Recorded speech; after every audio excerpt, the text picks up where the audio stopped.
Take a look behind the curtain with a real whistleblower and American patriot. Prepare to embrace the uncomfortable truth because this program has no time for comforting lies. Here is civil liberties enthusiast, Second Amendment defender, and recovering FBI agent Kyle Seraphin.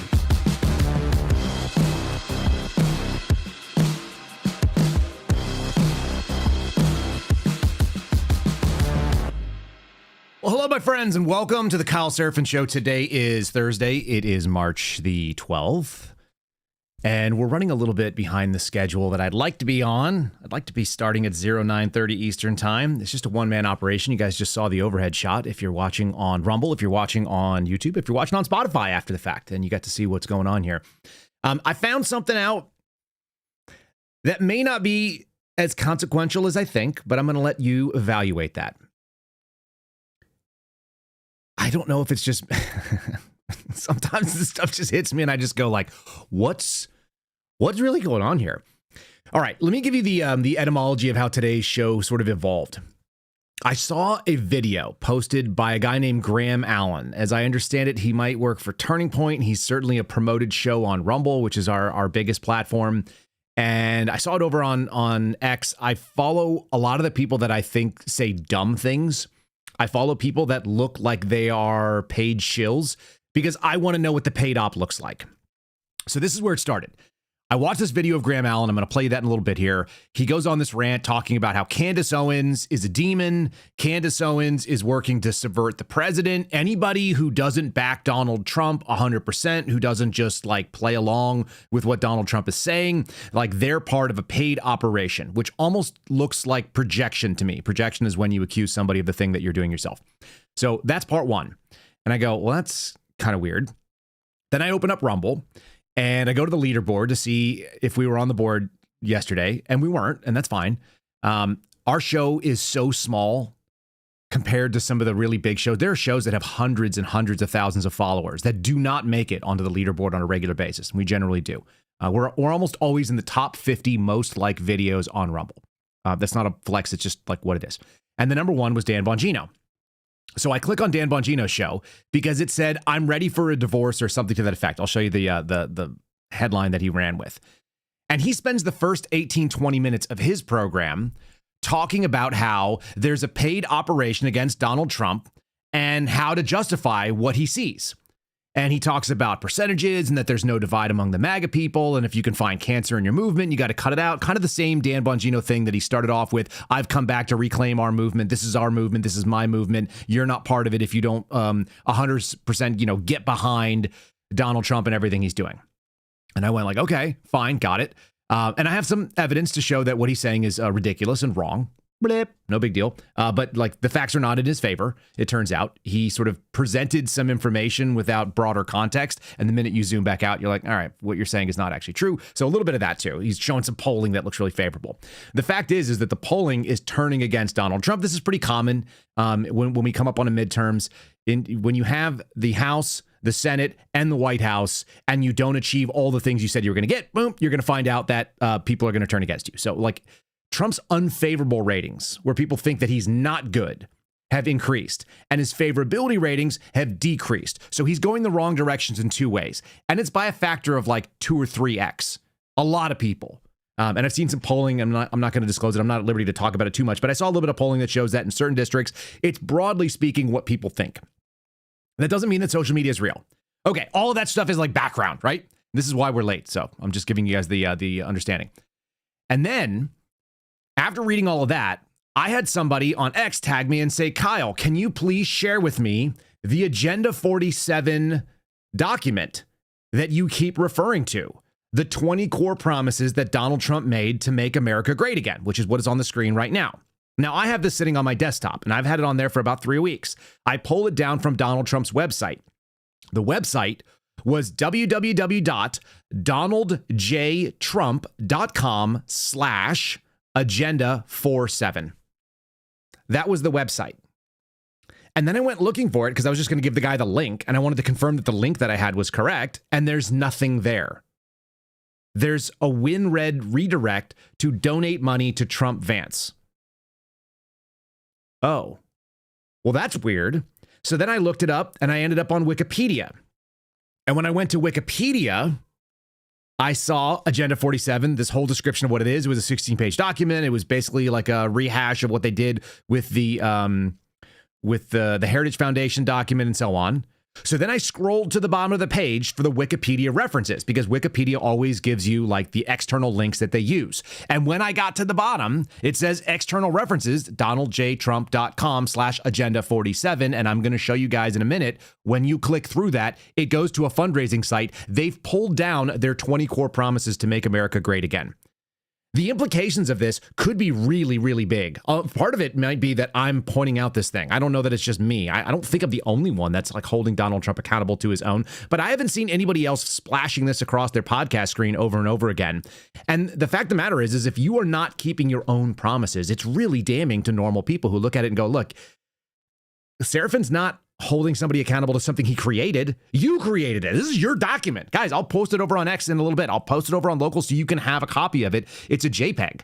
The JPEG is agenda47.jpg. I downloaded it from their website and it is now gone. That's really telling. When you have people accusing anybody that is saying things that are true, pointing out really simple stuff like, hey, this was your words and you didn't do them. Not my fault. And then the answer is we're just going to try to act like you didn't say that. And there's a lot of things that have been in that sort of category of things. People, you say, oh, that guy's really a piece of garbage. And then you're like, oh, why is he celebrating the Lindsey Grahams? Did Donald Trump say mean things about Lindsey Graham historically? Yes. Is he out there trying to take swings at Tom Massie right now? Yes. Is he hitting himself in the face when he takes that swing? I think he is. And I think the numbers are also going that route. So that's where we're going to go with today's podcast. I hope that's actually interesting to you. It's really interesting to me. I love witnessing, seeing like what looks like an op in real time, especially when people accuse you of being part of an op when it looks like they probably are. So there you have it. All right, let's start with preparedness. We're talking about Iran. There's another op that's going on with the FBI right now, trying to talk about how there's danger and there might be drone strikes in the West Coast. All of these things, I don't think those are real. What I do think is that any kind of disruption can happen. It could keep you from getting to the store. It can leave you hungry. It's hard to make good decisions when you're hungry. I know how that works. It's actually really hard to get motivated to do a lot of things. If you guys want to make sure that you have your own little personal insurance policy at home, check out the folks over at My Patriot Supply. The website is preparelikekyle.com. That will be the first website you find in our show description. Right now, they've got the best selling 4-week emergency food kit. Comes with an additional free week of food. So you buy 4 weeks, you get 1 week free. It comes in an ammo can. You guys can carry it around. You can put it in a bug out location. You can store it. You can give it as a gift. You can do anything you like with it. It's long-term, storable food, 2,000 calories a day, real meals, real ingredients, no artificial food, flavors and colors and garbage. And it lasts for like up to 25 years when you keep it out of direct sunlight and keep it in like room temperature storage. Very easy to do. We all should have some stored food. If you guys do not, we have months and months of it. My wife also like buys bulk, all kinds of other stuff too. We have a generator from My Patriot Supply too. So if we needed to, we could run all of our major stuff like our mill to grind flour. Yes, they grind. My wife grinds her own flours. All right. This is one of the most trusted businesses in this particular line of business. And if you guys want to get a free week of food from them, this is how you do it. Preparelikekyle.com, preparelikekyle.com, link in the show descriptions. All right, let's get into today's program. We're going to have a lot of fun, I think.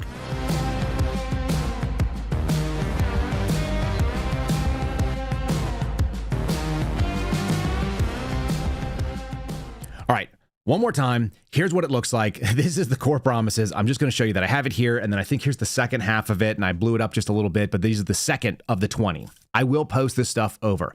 While I'm talking about posting things, let me just make a quick real reference for you guys.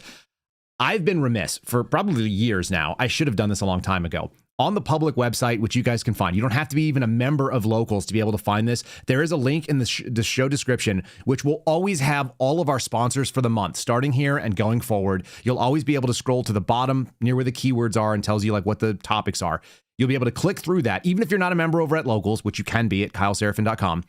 If you're not a member at Locals, you'll be able to go out there and find all of our sponsors and then all the affiliates. These are all the people that you'll get discounts, codes through, and anybody that I'm working with at the moment, anybody that's a long-term project or a short-term project, they'll all be in one place. I've had a number of you reach out and go like, hey, Seraphin, like you read about this thing. I heard about it. I was interested in water purification. I was interested in, getting the protection for my family and getting, our online security done. Like, well, what do we do? Where is it? I can't find it. Well, it is in every single show, but now they'll all be in one place too. So go down there if you guys want. You can bookmark the page. You don't even have to be a member of anything. All right. Let's do a little bit of sleuthing, okay? The sleuthing is done as follows. Let's go to Agenda 47. I literally figured this out 4 or 5 minutes before I had to go live, which is why I was about 8 minutes later than my normal time. All right, Wikipedia page, Agenda 47. Agenda 47, styled by the Trump campaign as Agenda 47. Sometimes the writing on this is so lame. It's the campaign manifesto of President Donald Trump, which details the policies which will be implemented upon his election as the 47th president of the United States. Agenda 47 is a collection of formal policy plans of Donald Trump, many of which would rely on executive orders and significantly expand executive power. Man, there's a little bit of an editorial in there as well. Conservatism in the United States. But there's an overview, okay? Part of his formal policy plans, according to the Trump administration. It's the only official comprehensive detailed look at what President Trump will do when he returns to the White House. It's presented on a series of campaign websites and videos, Trump outlining the proposal. According to Philip Bump, some Agenda 47 videos appear scattershot and responsive to current events in and around early 2023. Okay, so that's their thing. And then there's some stuff from like what they'll call fake news. This is Washington Post. This is CNN. Blah, blah, blah, blah, blah. We're going to scroll down, okay? And it tells you what it is. Economy, education, etc., supporting this. Expansion of presidential powers. Like, this is all editorial. I'm going to scroll. We're scrolling so much. Now we're going through the references. These are all the footnotes.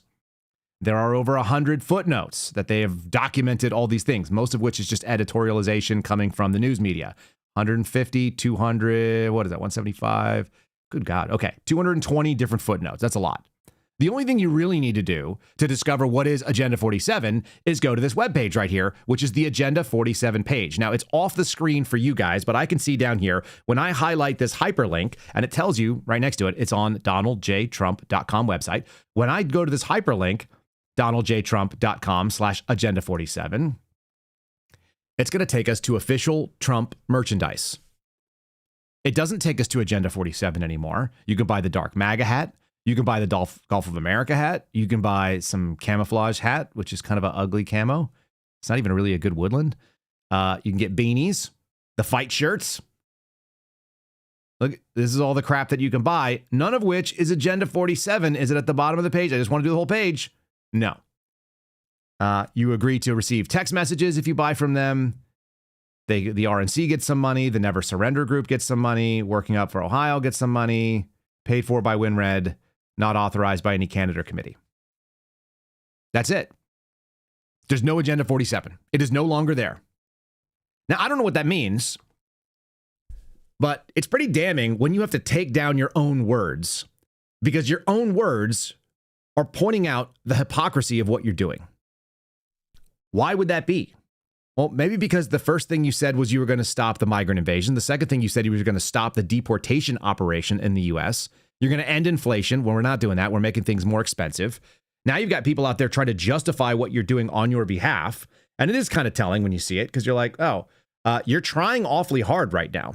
I got a video, which I didn't actually grab beforehand, so let me grab it right now, of Glenn Beck explaining why there are higher gas prices and how it has nothing to do with the actual cost of gas.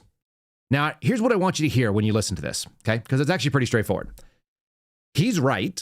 Gas prices are based on the future market, not based on what they currently cost right now. And none of that matters. What matters is when you drive up to a gas station because you're on a road trip, you're on a business trip, you're driving to the airport and you realize that your tank is empty, you're in the middle of your commute and this is the day that you normally fill up. When you pull into the Costco or you pull into the Exxon or the Chevron or the Shell station or whatever other stations you guys have, maybe there's some outside of a Piggly Wiggly, I don't know. You pull into the gas station, there's a number on the placard on the marquee, and then you go and put your credit card in, because we all do that now. And then you fill up your tank and it costs a certain amount of money. It's irrelevant why it costs that much money. That's just what it costs. That's what you have to pay. Now you can go out there and make all kinds of, shaded arguments. Look, this is because of this, because of these fears, because of that. None of that is relevant. What's relevant is that the goal was end inflation, make America more affordable again. Agenda item number 3. Donald Trump ran on affordability. I didn't run on affordability. I'm not even sure the president has the ability to do that. I know that you can actually make things less affordable by starting a war, which is not a war, but it is a war Yeah, we have that going back and forth. Donald Trump was asked, you said it was a war, then you said it wasn't a war. Is it a war? And he was like, well, it's a war for them, but not a war for us. That's a hell of an argument. Here's Glenn Beck, and here's the problem that I'm seeing. I don't have any animosity towards Glenn Beck. He's been really nice to me. He interviewed my story when it was helping his team's agenda. His teams, I don't have a team. He does. All right. And when it was helping his team's agenda, he was more than happy to have me on. He was more than happy to have people like Steve Friend on. And all of them got the wrong idea. And this is where it gets really strange. And this is where I think it comes in line with why I like Thomas Massie, because Thomas Massie seems to be pretty much on the same page all the time. He says some things, then he does some things. He votes ways that are conservative. He may vote against the conservative or the Republicans, but he does so because of a conservative reason. You can align with an enemy. Like I have a bunch of temporary friends right now. I have a bunch of people that will turn on me in a heartbeat that I talk to on a frequent basis. I talk to people that write for the New York Times. Guys, if you don't know that, I do. People from the New York Times reach out. People from CBS reach out. Nobody from CNN that I'm aware of. People from NBC and MSNBC. They reach out and ask me questions, and I interchange with them in good faith. Because temporarily, their goals and my goals are aligned. My goals are, I want to see de-weaponized government. And the people who are in charge of the government are the Republican Party.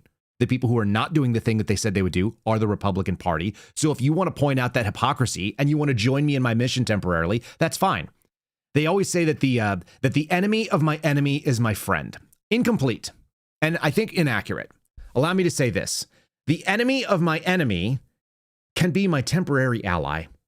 But I do not make any mistake and think that somebody from the New York Times is going to turn around and stab me. I expect that they will. But what I recognize is that they're doing what they need to do, and it temporarily aligns with my mission, which is permanent. My mission is there is an evil group of people that spend a ton of money and time that are working against the interests of my family and likely your family, and I'm going to point it out, and if it hurts their feelings, then I'm winning. And if it hurts their feelings using the New York Times, so be it. And if it goes through CBS as an outlet, so be it. It doesn't really matter. If you're running a paid influence op, and you call me a paid influence op, and I can look around you and know, guys, there's no paid influence op. It's just a guy sitting here in front of a couple of monitors that I bought. I've got a freaking, you can see the clip over there, right? This is not some it's pretty sophisticated for what it is. But I've got Home Depot clips that are holding some of my wires in place because I don't want them to go to the wrong spot. Now, is that what people use in the professional business? I have no idea. I have no training in that. It's what made sense to me. There's no paid influence op here. I just say whatever the heck it is that I think makes sense. And if it aligns with what you think, great. And if it doesn't, then disagree with me based on fact.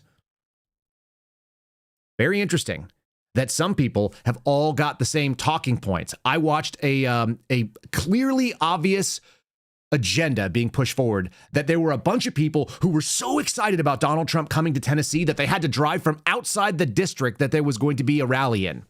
Donald Trump went and did a rally for Tom Massie's opponent.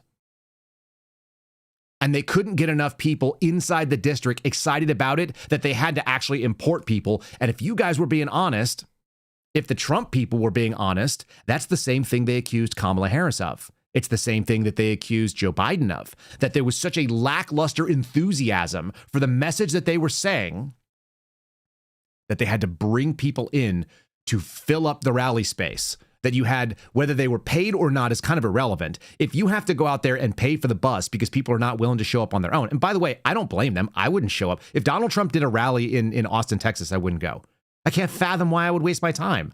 I already know what Donald Trump has to say. He said it a million times. Sometimes it changes. That's the other funny thing. It changes. Like his take on Lindsey Graham, which is now highly favorable. In any case, when I see the motion coming out, let's start with the Graham Allen thing, and then we're going to get into Iran as well, because there actually is a lot of stuff that's going on. There was a really interesting op that the FBI was pushing yesterday. I watched the Nick Sorter types. These are the big Twitter X accounts. Nick Sorter got a ton of attention. He's now like an official correspondent at the White House on a regular basis, pushing garbage. There's a guy named Eric Daltrey or something to that effect. He's like this tubby dude from Florida with like really dumb looking hair. And he and he also pushes this like sloppy crap. ABC actually ran with the story talking about how that there was going to be an Iranian drone strike and that the FBI is warning people in California to be careful. If you live in California, or if you have family that lives in California and they freaked out yesterday because they were upset that there were going to be drone strikes, the drone strike warning came from the end of February. If you guys look, that's about 2 weeks in the rearview mirror.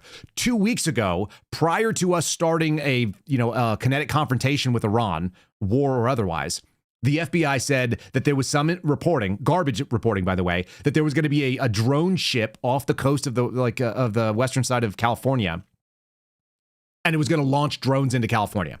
Do you know how I know it's not going to happen? Because it hasn't happened. Do you know how I know we're not going to have sleeper cells? Because they haven't activated. The end. Donald Trump talked about them. Donald Trump doesn't know what he's talking about, pretty clear, or he's just making stuff up, which is like kind of a Donald Trump thing to do.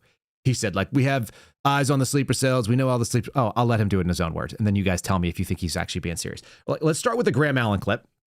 And I say that because it is pretty wild when you listen to this stuff. And I don't mean like, first of all, this is exactly what an operation looks like. You can't even take the woman at her word. I think Candace Owens makes a fool of herself regularly enough that you don't have to try that hard.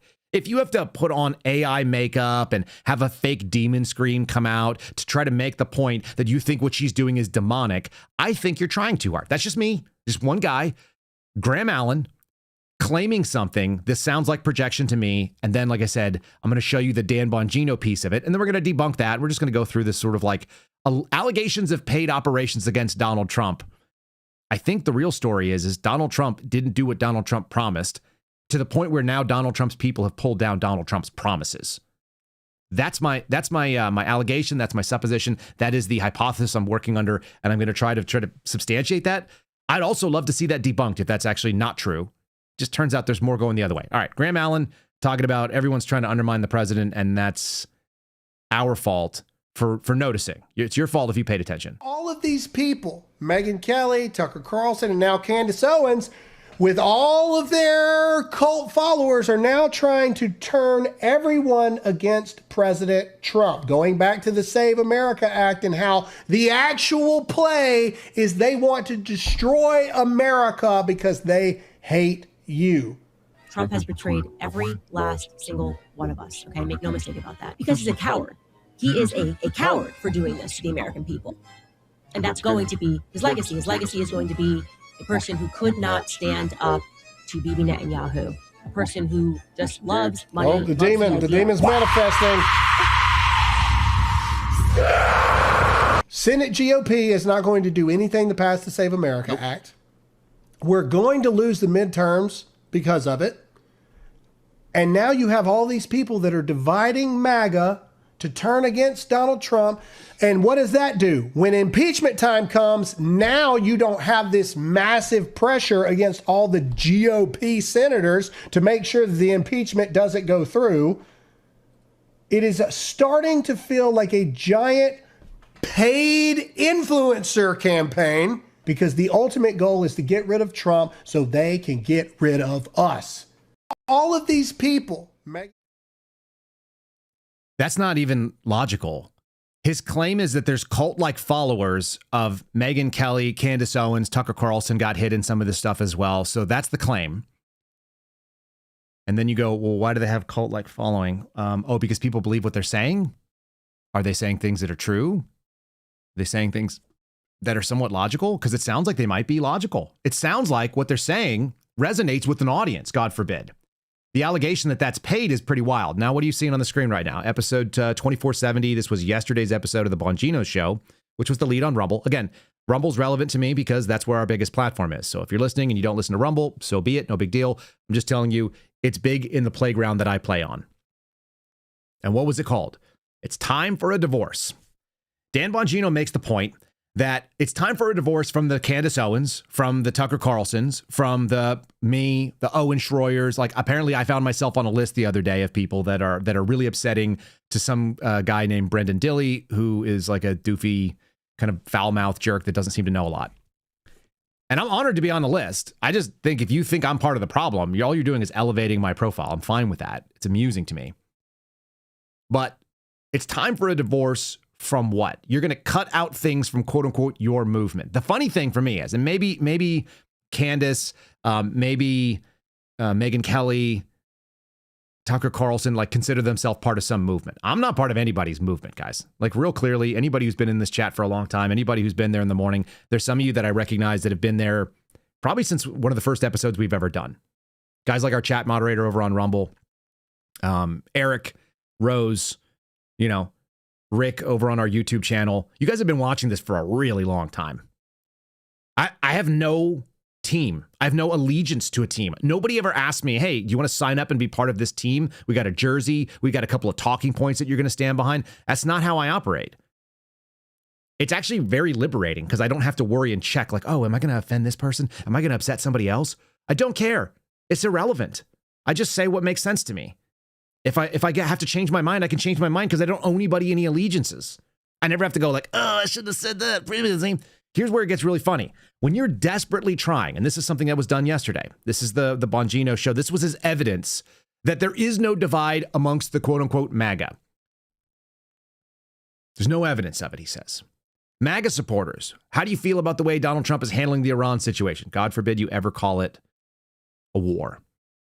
Okay. Well, MAGA supporters support it 91%. So people who support everything Donald Trump does agree almost all with what Donald Trump does. That's kind of funny. That's kind of a funny statement, don't you think? How many people actually align with that? What I would have liked to see is the most important context. Bongino goes on this whole rant about when you're playing baseball and you throw some grass in the air and try to figure out which way the wind is blowing or lick your finger and hold it up. He does this like the spiel about how to assess information. Well, that's true. He actually gets this kind of like ass end backwards version of what we refer to as placement and access. In other words, what is the legitimacy of a source? And then he does a whole thing about talking about scales and hotels and fatness. And I realize why I haven't listened to Bongino in probably a year. Not making a ton of information for me. So here's what you failed to do if you already have a preconceived notion, which is that MAGA is united, Republicans are behind Donald Trump, everything is great. Stop, we're gonna fiddle while the ship goes down. That's what's going on there. That's the claim. The second piece of this little thing, which is coming from it's like a YouGov economist poll, which took place 3.5 to 3.9 per the graphic on the screen, is that Republicans approve of what Donald Trump is doing at 83%. So the MAGA people do it at 91%. The Republicans do it at 83%. Those are super majorities, he says. All right, bud, I got you. Here's the problem. Is that a representative sample of the world? Does that make a difference? Is that all people? And how does that play in the midterms? So all you need to do is go get some simple factual information about how many American voters identify as Republican. And then you find out it's less than a third. So if 27 to 31% of United States adults identify as Republicans, and about 20% of the remaining also identify as those who lean to the right, that's going to be people like me. I lean right. I lean like harder right than any of those people do. I'm definitely not a Republican. They're too squishy. The premise that we've made this so far this week is there is no political right in America. That the independents represent a position that is further to the right of the so-called GOP, the so-called Republican Conservative Party, which is not. So we've got 90s Democrats, and then we've got 2026 Democrats, and there is nobody on the hard right. But roughly what you find is that the middle, which are the gettable voters, those people are going to be the ones that you should be playing to, because the people that agree with you, that's a shocker. Oh, 90% of the people that agree with everything you do. That's probably what goes on in most marriages. If you guys have a really good marriage and you and your wife get along with everything, you probably 9 times out of 10, you side with what your spouse says. Very simple. But if it turns out that's only representing slightly less than a third of people, then you got a problem here, which is that there's about 40% in the middle that are gettable. There's a hardcore left, there's a hardcore right on the the GOP versus Democrat spectrum. And then there's Americans, which I actually think are actually to the right of the GOP, it turns out, a big chunk of them. So it's very funny to me to look at this. And this is why you have to pull down your agenda.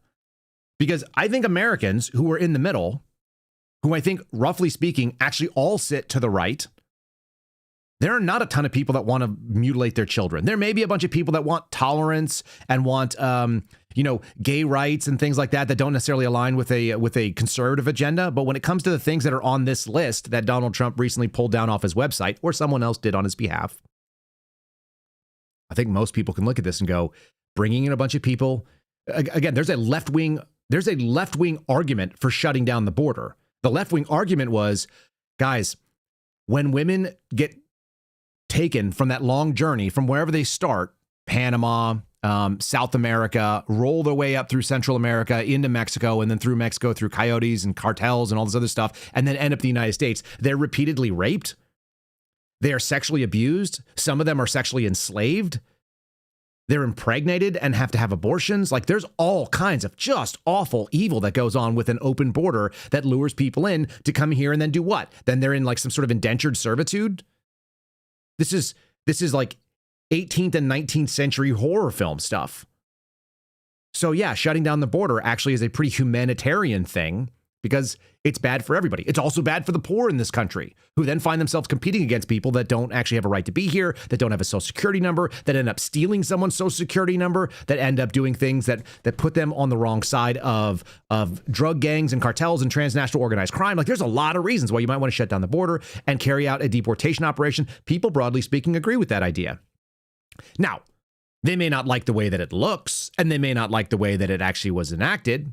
They may not like seeing people get shot by ICE because they were being stupid, but it doesn't mean they didn't agree with the ideas behind it. And inflation, I think everybody is okay with that. Everyone wants things to be less expensive. Nobody's like, yeah, inflation. Maybe some uber wealthy people do because they can take advantage. Make America the dominant energy producer. It's a small number of people that are really aggressive climate pagans. Stop outsourcing and give people opportunities for manufacturing. That's not like a particularly angry position one way or another. Tax cut for workers, no tax on tips. That was a big resonator. That's working class people saying, yeah, that's what I want. I want to keep more of my own money. Defend the Constitution, Bill of Rights. That should be a throwaway. That should be all American. So like in the top 10, the majority of the things that were out there should actually work in favor of everybody.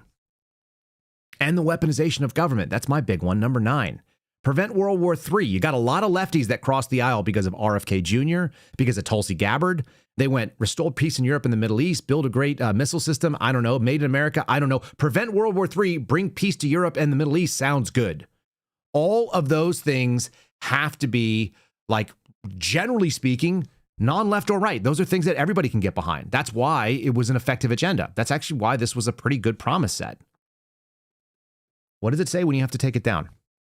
What does it say when people are out there bringing it up?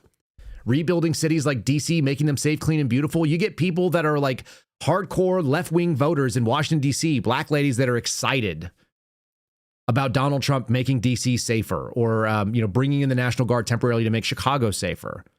All that stuff makes perfect sense. Those are not offensive ideas. The reserve currency thing, that's like not going to resonate with a ton of people. Modernize the military, that's to the right. But there's not a lot of people on the left that are like, no, we shouldn't modernize it. Using it is another animal.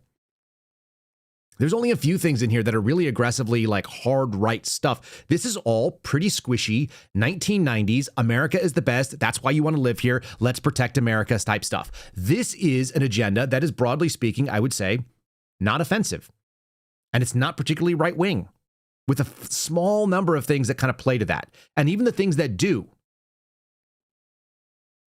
the things that actually do play to a right wing audience, like keep men out of women's sports. Like how many people on the political left are going to go to war over we need to let dudes in drag compete with our daughters?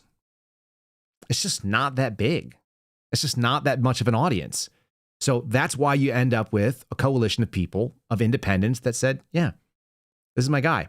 If you even believe that these elections are legit. And I'm not 100% sure. In fact, I'm mostly sure that they're not. Here's what I do believe, though. There has to be an underlying narrative that allows for any kind of like stolen election to actually go down. You have to actually create the narrative. And the narrative is there's a bunch of people, they all believe this, and that's why we can sell this thing to you. I think that 2024 told us one thing. Americans were pissed off. They looked around their country and they were like, this sucks. This is frustrating. We wanted something. We didn't get that something. Even if you believe that Joe Biden had like some support behind him, that support would have been The soul of America is at stake. We need to do good things. And the good thing can't be 9% inflation and everybody's out of, like, everyone's screwed. So anybody that was being sane in the end of 2024 realized, like, if you didn't see Donald Trump in the White House, there was probably going to be a violent revolution. I don't think that is too far of a stretch. Donald Trump was the bleed-off valve for a huge amount of populist pressure. And then, like so many things that happen, he didn't capitalize on it. There's a reason why the status quo is the status quo. It's because it continues to be the thing that keeps going on. Why is it undefeated? Because people can promise a big game and then they just don't do it. And then usually what happens is then they panic. MAGA, the MAGA group, the small subset within the Republican Party that, like, aligns with every single thing that Donald Trump does is the best, those people have found themselves in a really kind of strange place. They only like to be the opposition party. They're the dog chasing a car. They finally catch the car stops. Now they can bite the hubcap. What the hell are they going to do with it? Nothing. You can't fight a car. You're a dog. They don't actually know how to deal with it. The funny thing is when the left gets into power, they do a really good job of handling what they want to do. I'll give you a great example. Yesterday in Virginia, we played you a clip from a guy from Bangladesh who was a homeless person. So a person that moved to this country for opportunity and his family failed right away, was homeless, and now he's a state senator in Virginia. All of that's nauseating. The fact that the audacity of someone coming from another country that sucks and then coming here as a non-dominant culture and then pushing their BS that they want to get rid of all your guns, that is so frighteningly disgusting that I can barely stand it. But what it does show you is the functionality of the leftist movement. They're very functional. They know how to govern. They say, we have an agenda, and then we're going to carry out that agenda, and we don't care at all what anyone thinks. We don't care if it's going to result in an armed uprising. We're going to go do it. So they went out and outlawed, quote unquote, assault weapons. If you guys live in Virginia, there was a question I got via DM, and I want you guys to understand. The thing that's going on in Virginia is unique and it's special. It's kind of a toothless assault weapon ban, but they're proving they can do it. Okay. And what they've proven is they're going to outlaw all the weapons that were made or brought into the state after a certain date, sometime in July of 2026. But all the ones that are before are grandfathered in, and you can keep your old magazines as long as you already had them. You can keep your old guns as long as you already had them. You can transfer the weapons to someone that's in the state, that's a family member. There's like a bunch of little provisions that allow you to continue to carry the things that you already have, but you can't bring new ones in. You can't sell new ones to people. I have no idea how they're going to differentiate the pre-ban and the post-ban. On a federal level, you can kind of see it because you can do it by serial numbers, I guess. But they want to limit magazines. The crazy thing that's stuck in there, which is probably the nastiest piece of that legislation, is if you violate any of those laws, that immediately results in confiscation of your other guns. It's freaking unconstitutional by Article 1, Section 13 of the Virginia Constitution. The state constitution forbids it. It's even more aggressive about the right to keep and bear arms than the U.S. Bill of Rights. So there's no way that it actually stands reason, but it doesn't mean that anyone's going to be able to challenge it. And it doesn't mean that the courts in either Virginia or in the federal judiciary are actually going to do the right thing. There's no instinct one way or another. But what they're proving to you on the left is that when they get power, they use it for the things they said. And what we can basically say definitively is that when people on the right, or people who masquerade as people on the right, like Donald Trump, get power, then they're unable to do it. How many of you guys found out that you had no tax on tips? How many of you found out that you had massive tax cuts from the previous year? I'm about to do my taxes. I'll let you guys know when I do mine. My guess is probably not. How many of you are psyched about the fact that we've spent more money on the federal government than we've ever spent in the history of the Republic? Because that was a Donald Trump thing. And apparently we need to do more of it. And even the people that everybody love, and they're our guy, they all did the same thing. I think that's why you have a really, really hard time getting enthusiasm and getting people to turn out, because there is no actual excitement about what's going on here. We're dealing with a time where a man made a bunch of promises, and rather than acknowledge, hey, I'm going to work better on my promises, or we can't do our promises and here's why, they just took down the website that had the promises. And the problem is Tom Massie, it turns out. Tom Massie, because Tom Massie, generally speaking, operates on, I'm sure there's things I don't agree with him on. I don't know what they are. But what I do know is that when he says something is principle, there's almost always evidence that that's been the principle for a long time. It's kind of like me. I have that same sort of instinct. I say certain things, and then I just stand by them because that's what I say. That's what motivates me. I'm motivated by individual liberty. I'm motivated by smaller government. My buddies were cracking up the other day. There was a meme that one of my buddies sent me. He was a government employee, former government employee. And it's like, the government will tell you that we shouldn't be polluting and that you should like regulate all of your things. You have to get an inspection on your vehicle for the amount of pollution it does. And then they're dropping bombs all over the Middle East, burning up all kinds of God knows what, sending all kinds of toxic crap into the air. Your tax dollars need to be used so that you can check the regulation or check the emissions on your diesel truck. Meanwhile, we're flying freaking jet fighters all over the place in Iran and bombing it to the Stone Age if we can. It's kind of funny. All right. Here's how that looks when you start bringing people in for a rally. Imagine having such a low base of support in Kentucky, which is a red state, that you can't fill up a rally for the person that the president is supporting. This is starting to get like an abused female situation. I made that claim to you guys about 2 years ago, and people didn't like it. In fact, people will stop listening because I say this, and I still don't care because I still think it's true. Donald Trump is like an abusive spouse in some ways. The stuff he says, that's really dumb. And when you have to make excuses because your guy is doing the wrong thing, like, oh, he told me more than once, that's why I have a black eye. I should have known better.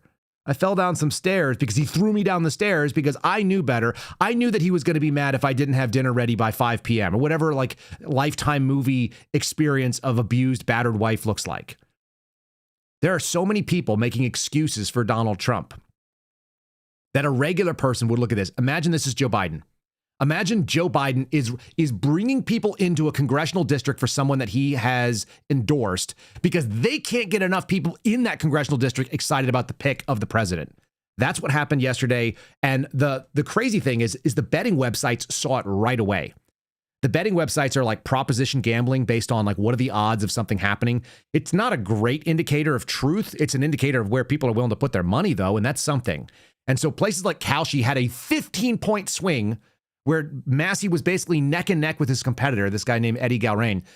And it went up by 15 points, put Massie as a 2/3 likely victor in one night because of this turnout. And I'm going to play you the stuff from the rally because I think it actually is really telling.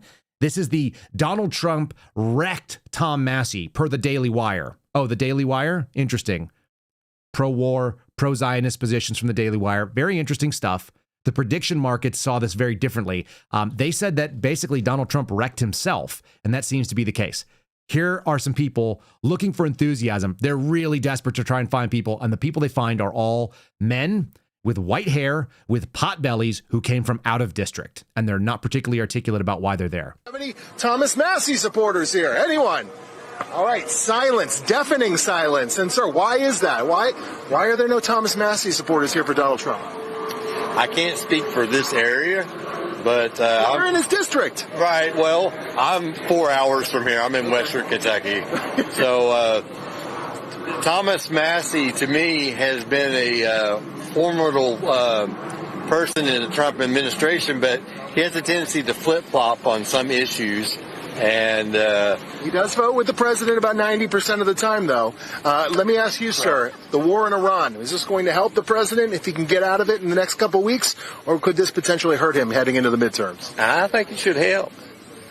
It doesn't last too long. We don't want it to last too long, but it's something that needs to be done for 47 years. Absolutely. Boots on the ground, does that concern you, sir? Yes, sir. I've got a grandson in Jordan at this particular time, and it does concern you. But at the same time, I'm like Danny. I do feel like it's needed to be done for a long time. All right. Well, thank you all very much. We appreciate it. We're in Northern Kentucky, John. There's a lot there of enthusiasms for all the things that need to be. I'm not even from this district. I come in from about 4 hours away. Now, I know that the district is only about 2.5 hours in width from the far side of Ashland all the way into the central part of Kentucky. And so then I'm also like an hour and a half outside of this district from another place. And so I can't speak for this district. I just came here on a bus because they asked me, you want to go see the president? And I thought, hell yeah, I want to see the president. I'll wear my MAGA shirt and my hat. I also have the exact same rain gear that everyone else. Who shows up to a rainy thing and brings a plastic see-through poncho? Is that like a normal thing? Maybe it's a sports deal. Or maybe Those people just got all handed those things because they jumped on a bus and they said, hey, it turns out it's raining where we're going. Now we've got all these ponchos so everyone can be, you can see the shirt that you have underneath that we need you to do. You're going to be wearing that Turning Point Freedom shirt, okay? And you're going to wear the Donkey Ponk shirt. And you're going to wear this other one. Are you worried about the war in Iran? Well, I am worried about the war in Iran, but it needed to be done for the last 47 years. You know, when you find out that your grandson is in Jordan and people are dying, it does make a body worry, but it does make you wonder, hey, shouldn't we have done this for the last 47 years? Where did he get that talking point that we should have done this for 47 years? Has anyone recently come forward and said something about 47 years of kicking the can down the road? Are we straight up getting Fox News on Newsmax 2?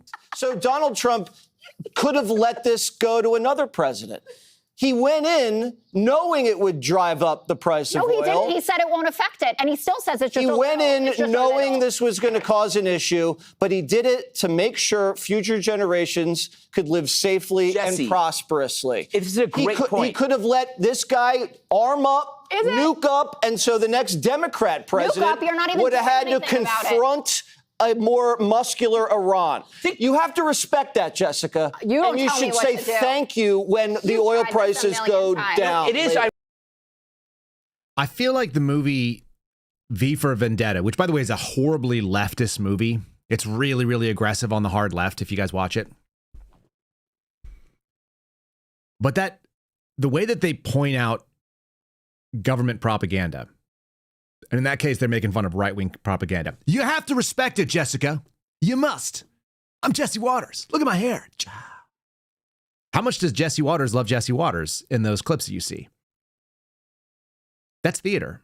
It's the same thing you see if you go watch Starship Troopers, the movie, and you watch them making fun of, frankly, the idea of a smart bug is offensive. I should get a bunch of these making fun of government propaganda, the talking point, sort of pieces, when they overdo it in every single movie. When they make fun of propaganda, they always do it the same. Do you guys not know that V for Vendetta is a hard-leaning leftist movie?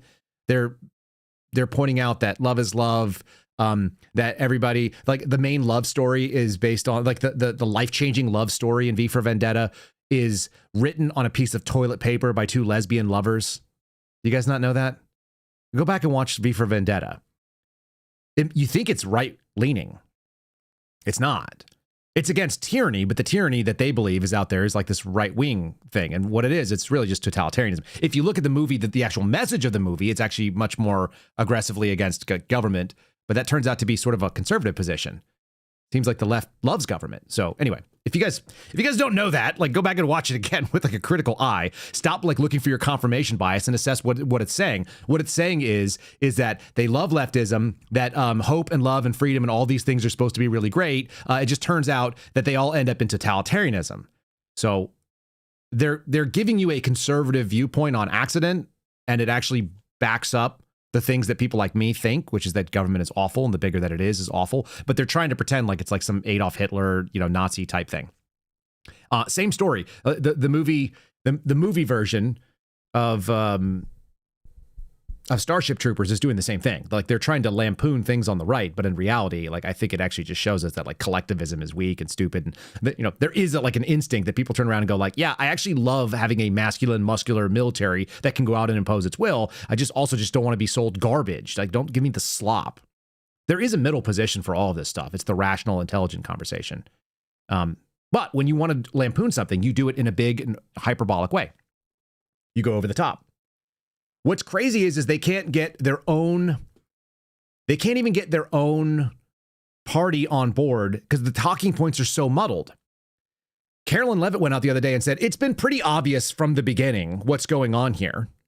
That, Donald Trump told us what the agenda is. Well, someone tell me what the agenda is in Iran. What is the agenda? The agenda was straightforward, right? They were going to knock out the nuclear program. I thought we did that with Midnight Hammer. Oh, we were going to get rid of their short-range ballistic missile capabilities. I think they did that in the first day. We were going to sink their Navy because their Navy is a threat to California. That happened too. So like, what? When you go out there and you try to say, well, the president's been really clear about this. Guys, we have the 6-minute speech that he gave at 2 a.m. when they kicked this thing off. And it wasn't clear. That's the reason why there's questions. That's why you got that dude standing there in the line for Thomas Massie going like, is it going to help him?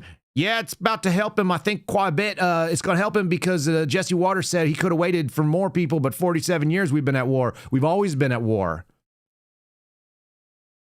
No, we haven't. Here's Josh Hawley, who occasionally says things that are great, occasionally says things that I think are garbage, like he wanted to back and turn back on the SNAP benefits. I thought that was trash. He's right about this. Why are we still in Iran? Why is it not over? What's the off-ramp? Is it because the Mark Levin types, the Lindsey Graham types, the people that are warmongering say we're not done yet? By the way, that was Mark Levin's post yesterday. Mark Levin is the HOA president of Conservative Incorporated. He's like the smarmy dude with the clipboard that's sending you fines because you left your Christmas wreath on your door for too long, or he measured your grass and it goes too far into the street, or he doesn't like the fact that he can see your trash cans in the backyard. That's Mark Levin, as far as I can tell. He's essentially irrelevant, and yet still has a loud voice. So you lost Josh Hawley. He's saying, why are we not done? Do you think the president is going to look for an off-ramp or keep going? Well, I think that he's achieved his objectives the way that he's laid them out. And you just put it beautifully, Jesse. I mean, what is there really that's left to do that we haven't already done? I mean, we have demonstrated to the world and anybody who's watching, by the way, that we have overwhelming military superiority and we know how to use it. We have totally destroyed forever their nuclear program. We have destroyed their ballistic missiles. We have destroyed their Navy. I mean, this has been a total success in whatever it's been, 11 days. And I thought the president's remarks last night that he could declare victory today and it would be a 100% victory. I think it's true. I think we ought to say to our heroes, thank you for a job well done. This has been absolutely amazing. It's been astounding. It's been historic. And now it's time to declare victory. He's not wrong. This is the best part of being someone who can just look at things transactionally. Like, I don't have to be committed to one thing or another. He just said it. He could declare victory today and he would be right. Weird, because he actually declared victory yesterday, guys. You're going to have to ask the question starting today, tomorrow, and all days afterwards. Why are people still involved in a conflict if you've already declared victory? Donald Trump declared victory in Iran yesterday. Is that a great name? Well, it's only good if you win. You can only do. And we've won. Let me tell you, we've won. You never like to say too early you won. We won. We won the bet. In the first hour, it was over. But we won. But they gave me a list of names at General. Sir, you can pick the name you'd like, sir. I said, the name of what? The name of the attack on Iran, sir. And they gave me like 20 names. And I'm like falling asleep. I didn't like any of them. Then I see Epic Fury. I said, I like that name. I like that name. He's like a toddler. That's a toddler thing to do. Like, what are we going to call it? I was falling asleep. They gave me this long list. I didn't care. Then I saw it, nailed it. By the way, he declared victory. We won in the first hour. Well, that means that you're like, I don't know, like a couple hundred hours too long in something that you already won. Oops. That seems problematic. Should we call it a war? It was an attack on Iran. It wasn't a war. It was a war. It could be a war. It wasn't a war. This is the reason why there's the messaging problem. I'm just looking at it from the outside. I can simultaneously say Donald Trump promised that he was going to bring peace to the Middle East and not get involved in endless wars, and that he was the president of peace. He is peace incarnate. His own words, not mine. And I can also go, I was in the military. I want to see our guys be awesome. I want to see our guys have the best tools. I know those guys wake up early, train every single day because that's the purpose they're there for. And getting an opportunity to do the thing that you spend your whole life doing. You think these guys don't want to go drop bombs on people? You think they don't want to show up and get involved in violence? Like, that's the entire reason why young men sign up for the military. At least young men that were like me. That was my entire purpose, was like, there is violence happening. I want to be a part of it because it's for a good cause, in theory. I have friends who dropped out of college because they got a phone call from a friend who was in Iraq, the war for Israel or whatever else everyone wants to argue about. Forget about it. The dudes that I know that wanted to go over there, they got phone calls saying, there's a war going on. You're not in it. You're missing out on our generation's opportunity for this. And my buddies dropped out of school to go to it. So I can see both sides. It's not that hard. I guess Donald Trump sees both sides too, because it's a war and it's not a war, depending on who you are. That's kind of weird. Questions, Peter? Yes. You just said it is a little excursion, and you said it is a war. So which one is it? Well, it's both. It's both. It's an excursion that will keep us out of a war, and the war is going to be. I mean, for them it's a war. For us, it's turned out to be easier than we thought. It's time for a divorce, apparently. If you recognize that somebody is waffling and saying two things at once at the same exact time as Donald Trump has done, then it's your fault. You're the problem. Your goal is to just take things blindly on faith and accept whatever comes down the road. I don't think Americans are like that. I think that you're giving us 2003, I'm proud to be an American slop. I think you're giving us 9/11 propaganda in 2026, where the world is infinitely more complex. It's faster. It's smarter. It's also dumber. Let's be real. The war propaganda is the same crap that they are trying to crank up that worked 20-something years ago. And the world has moved on from that. And we don't get a mainstream media narrative. And we can play side-by-side clips. And there are guys like me sitting out here who have the ability to do things that may involve the president of the United States cabinet or the advisors behind him pulling down his Agenda 20 promises, his Agenda 47. Let me go back to the beginning of where this show started.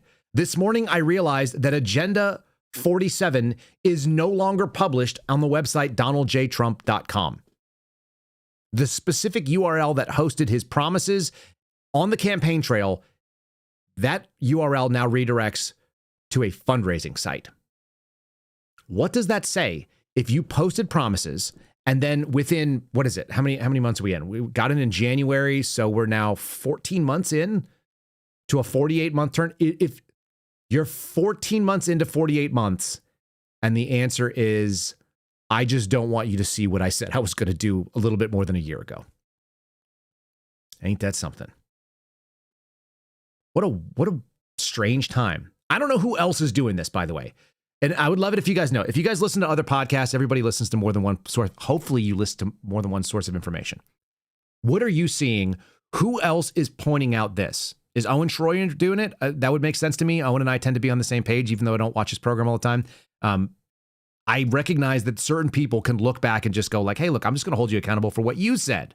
Not what I believed, not what I hoped, but what did you say? And did you live up to what you say? That's all. Who else is pointing out that Agenda 47 is gone? Who else has been hammering on Agenda 47 for the last, I don't know, month? I'm really curious. I really am. And then, of course, you see the PSYOP piece, the paid operation, whatever you want to call about it.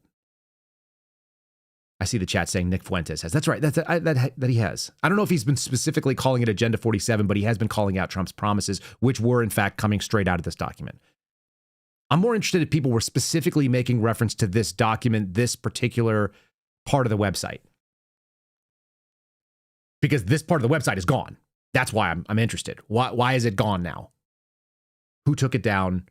What did they see that made them realize that was a problem? Is it just because they want to do fundraising? They just need to raise money and every single thing needs to redirect to raise money? Seems kind of strange. In any case. All right. If you guys are watching right now and you're like, oh, this makes a lot of sense. Maybe if you're watching and it pisses you off, but it pisses you off because it's making you think, I would appreciate it. I like that. I'm happy to find people are irritated because I'm saying something that made them go, I now have to challenge my thoughts. That's all I'd like to do. And if you actually have the answer that says, hey, here's why you're wrong, by all means, put it in the comments below. I appreciate that too. Give us a comment on Rumble. Give us a comment on YouTube. I do read them. Us is me and my wife, I guess. I don't know. That's us is like the royal us and we. Also, it's for all the people that are watching. It's the little community of people that watch this program. Give us a like on those places as well. I would appreciate that. If you guys are watching on Locals, very cool. Appreciate you guys being part of our Locals community. You can also join us over on Spotify at KyleSeraphinShow.com. Scroll down and see the show notes. You'll find that there's pretty good links in the description. If you want to watch the program live, it goes live at roughly 0930 Eastern time. So you can find the schedules there. You can find the links to the old ones. And then you can also find KyleSeraphinShow.com where you can get the AI-generated chapters. You'll get video and audio. I think it's the best way to watch it in the after. You know, a lot of people watch it other places too, but Spotify really gives you a good experience. I think we've picked up 10% more followers in the last 30 days on Spotify, because everybody who tries it goes like, oh, it's really, really good. Anyway, we'll play an ad from them right now too. It's one of the monetized options we use. I try to keep the ads to a minimum because the information is more interesting to me, honestly. And I just, ads are ads. Okay. What else is going on in the PSYOP room? Apparently you're a paid op if you don't believe this. And then of course you actually have to have something run in the Washington Times. This is written by Clifford May. I don't know Clifford. I know some writers over at Washington Times, not him. Tucker Carlson has quote unquote lost his way. Israelis are spending much of their days and nights hunkered at bomb shelters. Oh, we're going to do the Israel thing? Okay, good. Let's do that. Hopefully this was shared by Newt Gingrich is the reason why.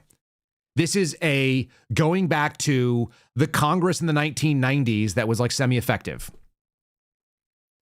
The story is shared by Newt Gingrich. This is why I paid attention to it, because when certain people in politics are trying to do politics the way that they remember it being, they think you can bus in a bunch of white-haired guys from the far side of Kentucky. We're going to go back to that rally in just a second here because it's really bad. This is the story being shared. Iranians are doing their best to get by. The U.S.-Israeli military operations are defining their country's rulers of military capabilities. Apparently, we've already won. Donald Trump already declared that. Tucker Carlson watches his greatest battle against the world's leading sponsor of jihadi terrorism and calls it evil and disgusting. I think Tucker Carlson calling it evil and disgusting is because he thinks the motives are behind it. But here's the greatest part about it, because it goes on to go and say this rhetoric has stretched Donald Trump's patience. He told a reporter, Tucker's lost his way. I knew that a long time ago. He's not MAGA. MAGA is saving our country. Is it? I thought MAGA was doing what you said for those 20 promises. MAGA is making our country great again. MAGA is America first. That's why we have to go to war in Iran, because Israel was going to go to war there first, and then they were going to strike us. Tucker's none of those things. Tucker's really not smart enough to understand that. Okay, so we're going to get into this, and this is the reason why I wanted to show it. Tucker is really not smart enough to understand that. Donald Trump's instincts to insult people's intelligence is his number one sign that he's actually probably on the wrong side of things. He did it to Tom Massie. He's done it to Tucker Carlson. He actually did it to Lindsey Graham before any of them.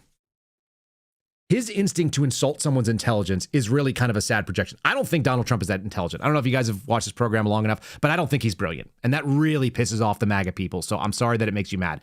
I don't think he's particularly articulate. He's gotten less articulate over the last 10 years. He used to be sharper. When you listen to him in the 90s, he was quite sharp. And he's gotten less and less sharp as he's eaten more and more of his own BS. And he has no one around him to say, hey, sir, that's not a great idea. Like, if you cannot handle someone disagreeing with you intelligently and with a good heart, in good faith, saying you might be wrong here. Have you considered this? And you have no ability for self-reflection. And I think that Donald Trump has very little, and I think he actually gets rid of people that do self-reflection for him. There's nothing to say that he doesn't have massive energy. He clearly does. He's clearly a freak, and an impressive freak when it comes to his ability to generate work and activity and campaign trail and charisma and showing up there. But I don't think Donald Trump is like an intellectual powerhouse. And I never have. And you don't have to be an intellectual powerhouse to be really good at things. There's a lot of very wealthy people that I think are kind of dumb, but they were really good at one thing, whatever that thing was. In Donald Trump's case, it seems like he was really good at BS. He kind of always overemphasized things. People kind of wanted to be a part of it. He sold this kind of bill of goods to people that everything that I'm a part of is the best. It just turns out it wasn't always the best. There's this concept of gilding that actually has been something that's been kind of kicking around in my brain. I might have to do an episode on this later. You guys know what gilding is? Gilding is when you like cover something in gold. That seems like when Donald Trump was getting gold, real gold paint. You can't get this at Home Depot. Remember, he was doing tours of the Oval Office, and he's painting gold everywhere. He's not doing it, obviously. He's paying people to do it. I don't think Donald Trump's ever done a paint stroke. But Trump was out there gilding the White House so that it was beautiful and made with gold, real gold in the paint job. That is a really good analogy for what Trump is all about. He likes to see things look good, even if the underside of it is garbage. It can be cheap wood, but it looks like gold when it's painted with real gold. So you just put the outside of it. All right, this instinct to insult people's intelligence. He said Tucker's not smart. That's objectively ridiculous. If you guys have ever been to a speech where Tucker Carlson gets up and speaks, he's infinitely more articulate, and he has a more salient point. And I think he's more charismatic than Donald Trump by a lot. And I've heard them both speak. I've listened to Donald Trump rallies. I can just tune out. I don't want to see him. I never want to go to one, ever. I'm not interested. I'll go watch Tucker Carlson speak, even if he's speaking about things I don't like. And I think he says some things that I think are dumb. But not because he's dumb. Because the point that he might be making, I don't think is well fleshed out. But we all do that. We all have like, a certain amount of information we have. Let me give you him going off on Thomas Massie, because it's relevant. He says that Massie is too dumb. And his example, which is really, really bad, is that he's probably smarter than Tom Massie because he has an uncle that went to college and taught at MIT. I'm just going to let you guys evaluate this. This might be one of the most sad moments. Again, doesn't mean he's not charismatic. Doesn't mean he didn't have a moment. This is an example of when that moment just doesn't hit. But Massie's a complete and total disaster as a congressman and, frankly, as a human being. You know, he's got one thing going. He went to a good college. But I know a lot of stupid people that went to a good college. And my uncle was the longest-serving professor in the history of that particular college, university, MIT. 41 years. My uncle was there 41 years, so that means I have much better blood if you go by that. But I went to the hardest college of all to get into, the Wharton School of Finance. That means I'm real smart. We got to get rid of this loser. If you go by blood, because my uncle was a professor at MIT. Not your dad, even if you want to do a lineage. Your dad's brother. Really, dude? But I went to the hardest college of all to get into, Wharton. They definitely didn't take into account the amount of money that you were bringing there. I mean, seriously, that right there, that little example right there. This is how I'm going to go after Tom Massie. A lot of smart people, a lot of dumb people go to really good colleges. I think that's called projection right there, too. Donald Trump, you went to Wharton? Great. You sound dumb. You sound like a fool. And attacking people's intellect and saying that you've got better blood might be one of the dumber things that I've ever heard. This is not an uncommon thing for him to run with. He's done this before, and he did it against a guy that he is now sitting giving thumbs up on and co-signing on his little war or not war or an excursion or it's a war for them but not for us that we have already won but we're going to still be in. This is him talking about Lindsey Graham, and I think this is 2016. Let Russia drop. For instance, this guy, Lindsey Graham. You have a guy, he's one of the dumbest human beings I've ever seen. He runs against me, okay? He runs against me for president. He starts off at 6%, and he hits me. And I start, although I did give out his phone number, I mean, that's really good. But anyway, he starts hitting me, saying vicious things, and now he starts going down. He goes to 5%, 4%. He ends up at zero. Here's a guy running for the presidency. He's at zero. He leaves in disgrace, in my opinion. I think he's disgraced. He comes here. He thinks this is going to be good. He had like 2 points here, and I had 42, right? I was at 42. He's a sitting United States Senator from South Carolina. He's at 2%. I saw him on television this morning, and I think he lost it. He's saying, Donald Trump, he couldn't even talk. He was shaking. The hatred. They say, what do you think of Donald Trump? Oh, wow. He went crazy. The guy is a nut job. I mean, and honestly, I don't want his endorsement. I don't want anything to do with him. And his thinking, he says, I know so much. He knows about the military. I could push him over with a little thimble. Boom. And I look at a guy like Lindsey Graham. Then I hear his theory on the war. You'll be in there forever. You'll be in there, and you'll end up starting World War III with a guy like that, too. We don't want World War III over Syria. Okay, we don't want do we agree with that? We don't want World War. But I watched him on Fox today.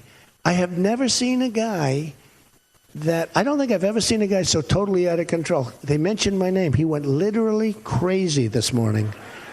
So he got out of the race, Bill. He was at, is this correct? He was at zero. And he still didn't want to get out of the race. You know, I often say these guys that are zero, why do they stay? Wouldn't you I think I'd crawl in a corner and I'd hide. I would just sort of put out a release. I've left the race. I wouldn't even give a news conference. I'd be too embarrassed. But anyway, I think he's a disgrace. I think Lindsey Graham is a disgrace, and I think you have one of the worst representatives of any representative in the United States, and I don't think he should run. I don't think in this state, remember, I was at 42 and he was at 2 when he was running. In this state I'm talking about. He was at zero nation. I mean, the guy was at zero nationwide. I don't think he could run for dog catcher in this state and win again. I really don't. Yeah, he couldn't run for dog catcher, and yet he's been endorsed by Donald Trump, and there you have him, sitting next to Donald Trump, giving the thumbs up. You guys are not seeing it. You're missing it out. Check it on Spotify. If you're just listening, go to KyleSeraphinShow.com. If you've never seen his picture, there's a ton of them. He's hanging out on Air Force One. When I talk about Donald Trump, I call him Ronald Reagan plus butt plugs plus. War boner, throbbing, no Viagra needed. Here's the crazy thing. Donald Trump sounded way more with it back then. He's faster, he's sharper. His attack line is more articulate, it's clean. It's still not brilliant. He has like kind of blue collar speech patterns or whatever it is that make people like him. He's not an academic, right? He's not particularly cerebral. But that's not a knock. There's a lot of people that are really bright and they just speak things in very plain spoken language.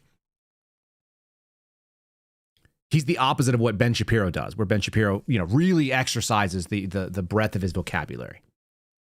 I'm just saying, ain't that interesting? You turn on people, they'll turn on people immediately. And so this is all about loyalty to him. Are you willing to just say exactly what Donald Trump says? And is Donald Trump doing exactly what you want? Can you guys line up? Or are you a person of principle? And it's like, sometimes I agree with the president, sometimes I don't. What did the guy say in the line? Donald Trump, Tom Massie. Massie votes with Trump 90% of the time. Is that really a problem? That's as MAGA as MAGA. Wait a minute. That's as MAGA as freaking MAGA. Here's the MAGA supporters from the Bongino Show graphic. MAGA supporters approve of what Donald Trump does at 91%. There's almost no daylight between Tom Massie and Donald Trump's positions, except when there is. And it's not a big stuff. Apparently it's on the Epstein files. That seems really problematic. And that makes him the dumbest person ever, just like Lindsey Graham. We can agree with it on Lindsey Graham, right? You guys would agree. Donald Trump was spot on. And then you look at this and you go, maybe he's just that transactional. But Massie's a complete and total disaster as a congressman and, frankly, as a human being. He's got one thing going. He went to a good college. But I know a lot of stupid people that went to a good college. And my uncle was the longest serving professor in the history of that particular college, university, MIT. 41 years. My uncle was there 41 years. So that means I have much better blood if you go by that. But I went to the hardest college of all to get in. I got much better blood. Nobody goes by that. Nobody goes by that. Has anyone ever told? My dad is a doctor. It's like, that's cool. You're still going to get headbutted for being an idiot. Get out of my face. What are you talking about? So who did he back? He backs this guy, Ed Galrain. Ed Galrain is like a Temu budget version. He's a dollar store version of, I don't know, some kind of wannabe thing. I understand that he's a SEAL. I understand that. Doesn't make you a great politician. Doesn't mean you're a good leader. Doesn't mean anything. And it definitely doesn't mean that you can get anybody jazzed up about your speech. So here he is trying to do a fight, saying things that are silly. This is the rally. This is why they couldn't get anyone to turn out. I hope the fake news gets this. Tom Massie stands with the ladies of The View. Tom Massie stands with the ladies of The View. Mr. President, we stand with you. Fight, fight, fight! USA! USA!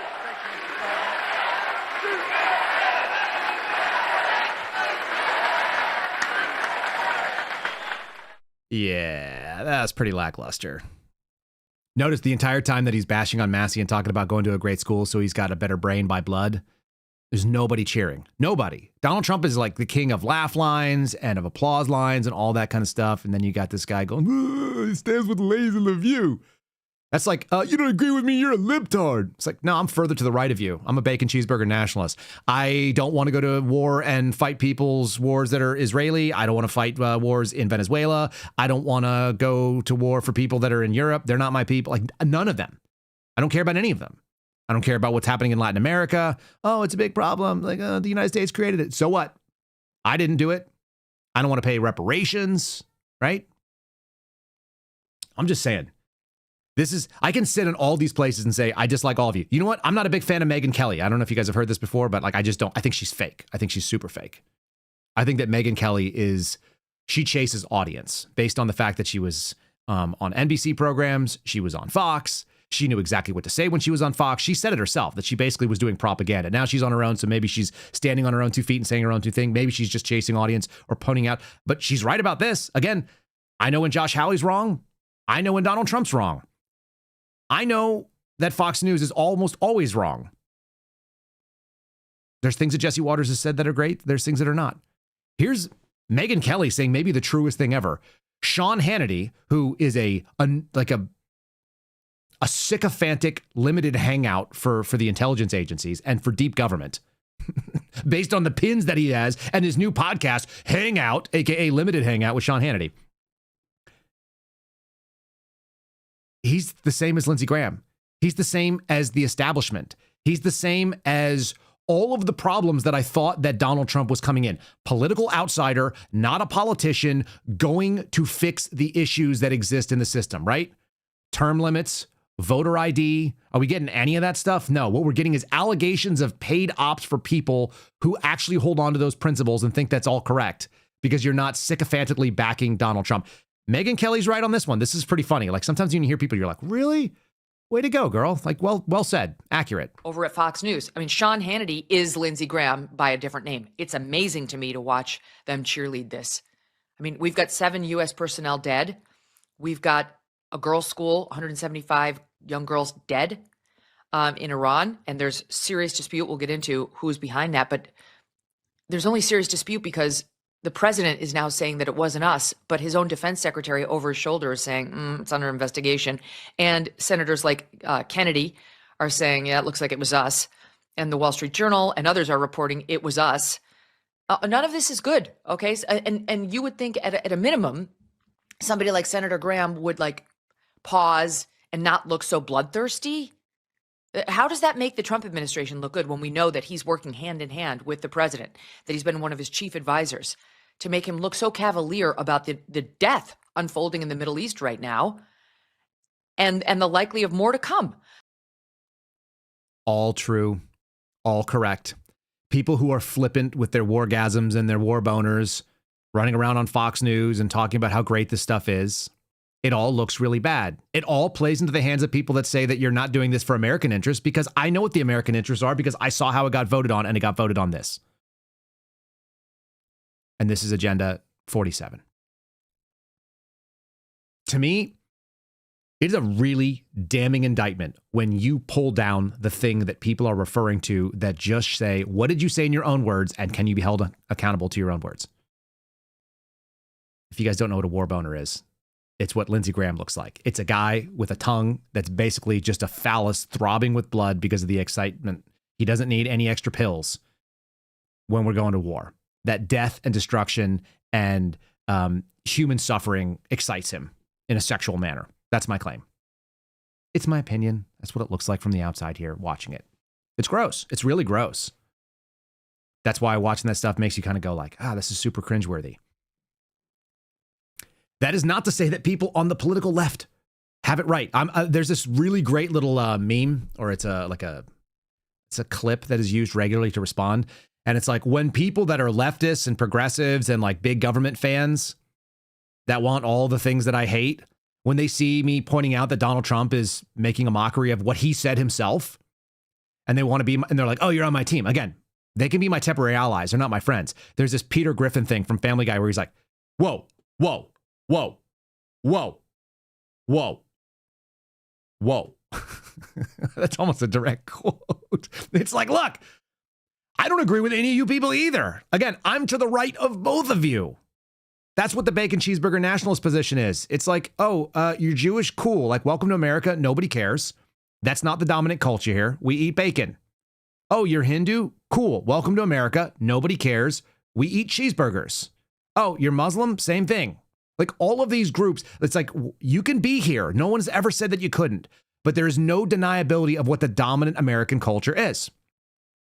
So if you're going to go out there and act like one person cannot do anything wrong from that side, whether it be people saying like, oh, if they're Jewish or Israeli or whatever else, like they're our greatest ally. I saw a Laura Loomer quote this morning where she said, the United States is blessed to have Israel as our ally. It's the greatest ally in all the world. It's like, that's factually inaccurate. We have active, ongoing national security investigations into Israelis and Israeli assets in the United States. Factually true, happening right now in multiple different field offices for the FBI, the counter intelligence units for the Army, and other military forces also have them all going on. They regularly steal and they work to subvert our interests. That's a fact. Non-negotiable. Laura Loomer has no experience with that, but it's true. Okay?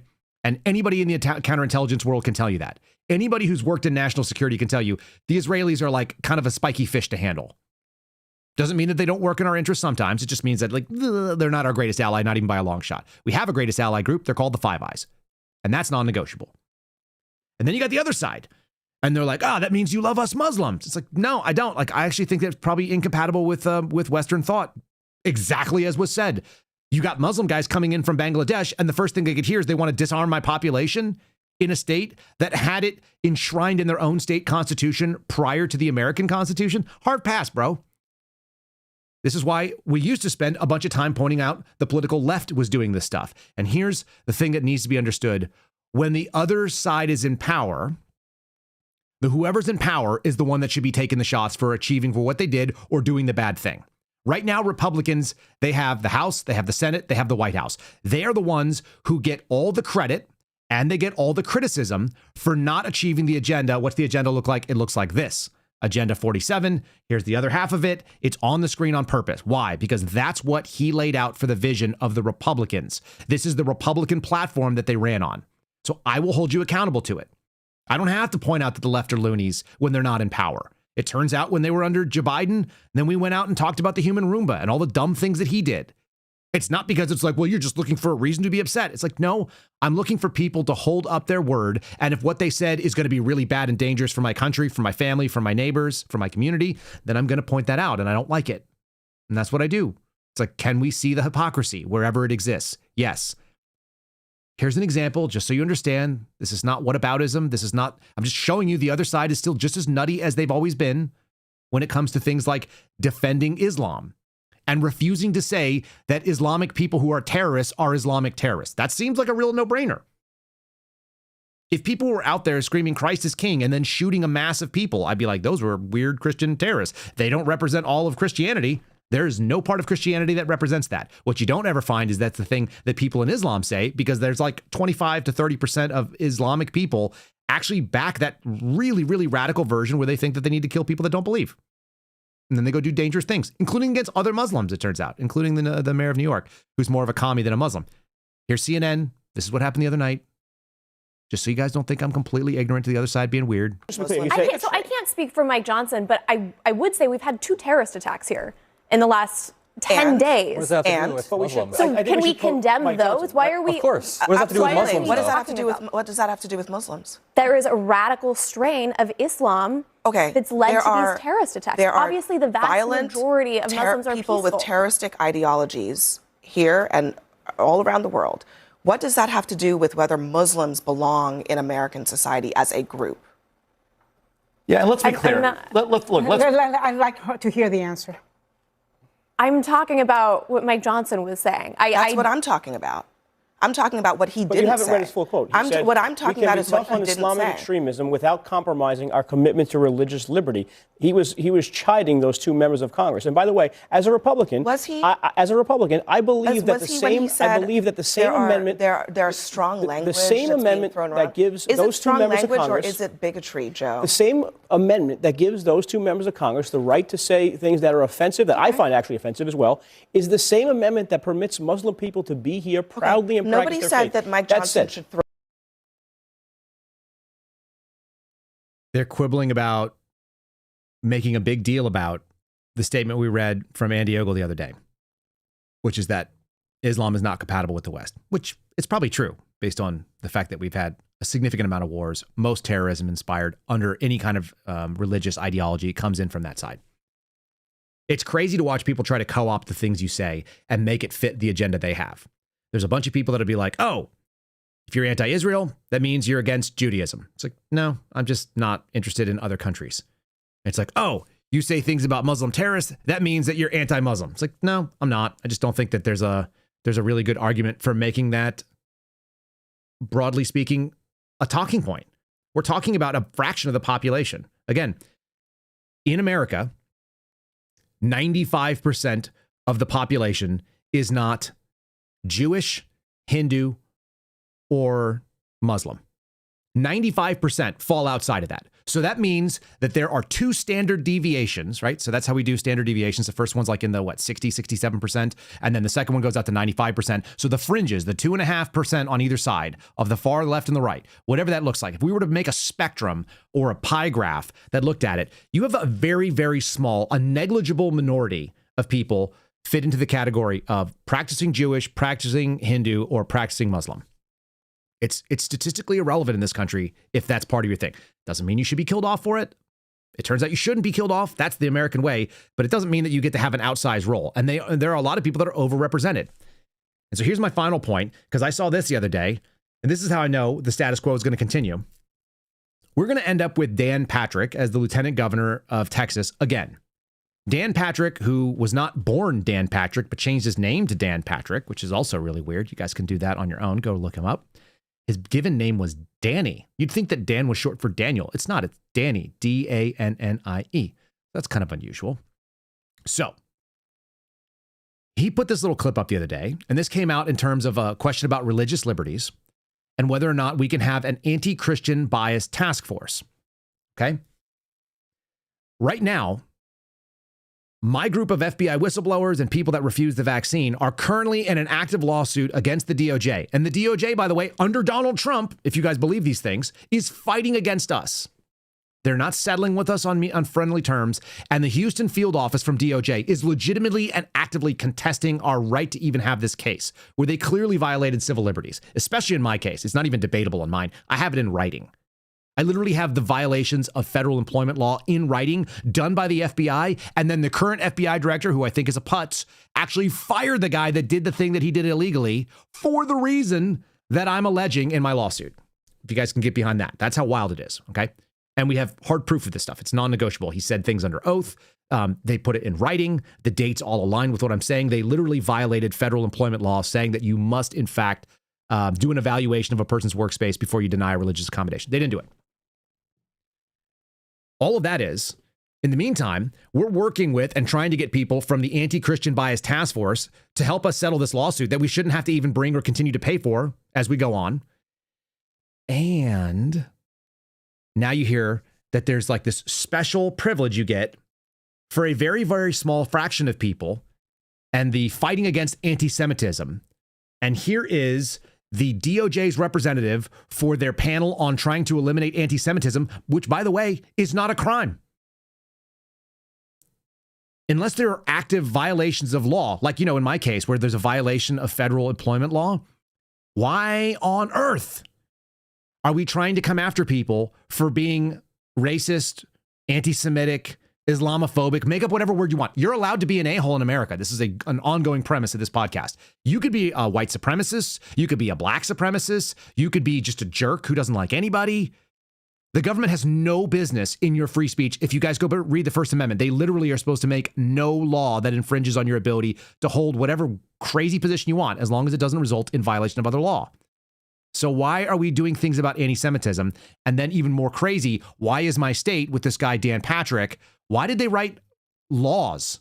And I didn't realize this, but I'm going to do a quick segment as we wrap up on BDS laws, the boycott, divest, sanction, which are all positions that people hold against Israel, which I don't hold. I don't feel strongly about it. I'll buy Israeli products if they make sense, and I won't if I won't, because I just buy the best product for whatever it is. But amazingly, quite amazingly, a lot of these places have decided that they are going to legislate like what you can and can't do, and they're going to put a lot of money behind it. Okay, so here's the DOJ position. The scourge of anti-Semitism must be defeated anywhere and everywhere that it exists. As we just heard before, from holding universities accountable to using laws within the Justice Department, existing laws, to hold and prosecute crimes against the Jewish community, from preventing people from working and going to worship in their shuls. And then, as was touched on very briefly, but a visa vetting program that we are just beginning now to see the results. What? You're literally allowed to have that position. You're allowed to be an anti-Semite in America, even if it's a detestable thing to do, to be a hater of somebody simply for their background. You're allowed to be a racist in America. I don't know if that's news to anybody here, but that it's 100% not a crime. Do you know how I know? Even though the FBI might investigate you, I used to do surveillance on people that were accused of being racially motivated violent extremists, and then we'd find out they're not an extremist at all. They're just an a-hole, and they're on Reddit, and they like tweet or post racist stuff. You're allowed to do that. Not a federal crime. Why do we have a Justice Department that is focusing on this microscopically small group of people when it comes to the broader swath? And why do we have state positions like this guy? And again, this is Turning Point USA got behind it. Turning Point is 100% behind like whatever the current thing is. They went out there and said, we're behind Dan Patrick, even though, Dan Patrick gave a bunch of money over to them. There's this like underhanded thing. There's a reason why the status quo continues to be a thing. And all of that, it looks like, is why Trump's Agenda 47 is not being accomplished, because the status quo continues on. All the things are. We're seeing the Senate doing this thing. That's not a paid op. That's what always happens. The crazy thing is that we outsourced a revolution where a guy said, we're going to come in and we're going to upset the apple cart. We're going to do something different. And here's the thing we're going to do that's different. And rather than say, we did these things and here's how we did them, or we didn't do these things and here's why we can't do them, they just took down the list, which is where we started today. This is my lieutenant governor in Texas. People think that Texas is super red and far right and all the other things about it, and it's really not. It's actually really, really sloppy and gross and pretty centrist. And here is this soft, like, looks like a 60-year-old lesbian woman. And I'm describing his looks for you because you've never seen Dan Patrick. This man is not, he's not like a hard person. His entire life was in broadcasting and then politics, which is the opposite of being strong and tough. Maybe he goes out and does a bunch of yard work, but it doesn't look like this guy even gets any sun. And I'm saying that because what he's saying here is also bizarre and soft and weak. And the claim is that we're going to protect Israel, the country, the state of Israel, with official Texas law. And by the way, they did. And I'm going to show you how many BDS laws. And I'm not going to show it from a source that like leans in my favor or whatever, because I don't think anybody should be doing that with America. I'm going to show you that the Jewish Library Archives let you know that these are the good states that have decided to defend, require you to do business with Israel. And if your policy is that you don't want to do that, which you're allowed to do in America, theoretically, you're allowed to boycott another country, that these states will not allow you to do business with those states. So I'm going to say it in a different way right after we listen to this clip so you guys can understand why I think this is so absurd. Pastor Hagee called me one day and said, Dan, this is back in 2017, Dan, we need an anti-BDS law in Texas. And I believe, I could be corrected, we were the first state in the country. It was a priority bill for me, Senate Bill 29, I remember. And we passed the anti-BDS law in 2017 in Texas, because if anyone's not going to do business with Israel, then Texas will not do business with them. And when we speak in Texas, it means something. It means something, because we are the 7th largest economy in the world. And when we say to a company, you can't do business here, if you turn your back on Israel, it costs them hundreds of millions or billions of dollars. So when we swing the stick in Texas, it gets attention. If you won't do business with Israel, which should be your right as a business, even if people think that's detestable or if they think that's anti-Semitic or anything else, it's like you're allowed to do that. There is an actual law in the state of Texas that says the state of Texas will not do business with you. So let me just say that a different way. The state of Texas, which is funded by the tax revenue from businesses and constituents that live in the state of Texas, if they have a personal opinion that sounds like they don't want to do business with a foreign nation, which is not Texas, which is not a constituent and is not a taxpayer in the state that actually funds the state. If you want to have a personal opinion that they think is detestable, it is impossible for you to get a state contract now. Who is the state serving? And then I found this thing, which was actually tagged. A couple of people over on X tagged me on this. I had no idea. 38 states have adopted laws and executive orders. I'm reading from the Jewish Virtual Library, which is found at jewishvirtuallibrary.org. It'll be in the comments. Anti-BDS legislation. This is just mind-numbing. And look, I should have probably known stuff about this, but it didn't ever occur to me because people go, if you boycott Israel, you can't do business with the state. I'm like, okay, that's fine. Like, it doesn't really mean anything to me. Until you start thinking like, wait a minute, wait, what? If you have an opinion that is not the official opinion of the state, and that opinion is that you must do business or say you'll do business or be doing open to business with a foreign nation, why on God's green earth would that matter at all to whether or not you can get a state contract? 38 different states have adopted laws, executive orders, or resolutions to discourage boycotts against Israel. No particular reason why that would have anything to do with it. Separately, the U.S. Congress has considered these resolutions, but has not done it, probably because these things would be unconstitutional on the First Amendment grounds. The main objection to such laws is that they might violate the First Amendment. It's real. It's right here. The Supreme Court has effectively rejected this argument when it refused to hear a challenge. That is not rejecting it, just means they didn't address it, which is also gross. Same as the problem with gun control stuff. Other challenges to state laws have also been dismissed in appeals courts. Here are the states that have done it. You guys may not know this, but your state's probably in here. Tennessee, South Carolina, Illinois. It's not just red or blue. It's all of them. Alabama, Colorado, Indiana, Florida, Virginia, Arizona and Georgia, Iowa, New York, Rhode Island, New Jersey, California, Pennsylvania, Ohio. We keep going down. You know what's not on there? Montana, Wyoming. Here's Texas. I'll read you some of the Texas stuff only because it's relevant to me. Governor Greg Abbott signed HB 89, quote, an act relating to state contracts with and investments in companies that boycott Israel. They missed the L here for some reason. That happened on May 2nd of 2017. The bill prohibits the state of Texas from contracting or entering into business with companies or entities involved in the BDS movement against Israel, which is a foreign nation, which would be free speech, one would think. The law ensures that public funds will not go to companies that participate in BDS. In 2019, Texas started to divest $72 million worth of stock that was in the Norwegian financial firm DNB ASA, two state pension funds, the Employee Retirement System of Texas, and the Texas Permanent School Fund own a combined total of $72 million, respectively, in stock in that company. And it was their first action under the anti-boycott legislation. I actually have money in one of those, in the Texas Employee Retirement System. I actually have some money in that stock. Not a lot. I have just a few bucks there from short stint. April 2019, a district judge ruled in favor of Baha Amawi, a former speech pathologist, who sued the state over the law after she was fired from her job for supporting BDS. The court found the statute to be a viewpoint-based restriction intended not to combat discrimination on the basis of national origin, but to silence speech in which a person in Texas disagrees. You know, like the First Amendment should protect. Anyway, all of this is to say it's very strange. And when you start seeing people make the argument, and there's a lot of it, that we are in fact not doing the bidding of Donald Trump's Agenda 47, that we are following this like weird thing that Lindsey Graham runs down. When you see the viewpoint flip-flop from Donald Trump saying that Lindsey Graham is a dummy to saying that Tom Massie, of all people, is a dummy, when he's clearly not.